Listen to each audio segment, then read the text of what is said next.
Hi friends, చాలా ఈజీగా చేసుకునే చేపల పులుసు ఎలా చేసానో చూద్దాం రండి. నేను సాల్మన్ ఫిష్ తీసుకున్నాను.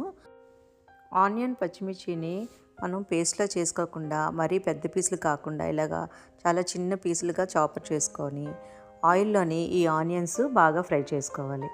బాగా ఫ్రై అయిన తర్వాత టమాటా పేస్ట్ని వేసుకుంటాను. టమాటా పేస్టు పులుపు కానీ ఎక్కువగా వద్దు అనుకుంటే తక్కువ వేసుకోండి టమాటా.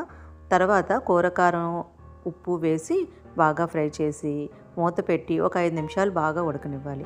ఉడికిన తర్వాత చింతపండు రసం వేసుకొని బాగా కలిపి కొంచెం కొత్తిమీర వేసి మూత పెట్టి 10 నిమిషాలు పులుసుని బాగా మరిగిన తర్వాత అప్పుడు మనం శుభ్రం చేసుకొని ఉన్న చేప ముక్కల్ని అందులో వేసుకొని 5 నిమిషాలే ఉడకనివ్వాలి.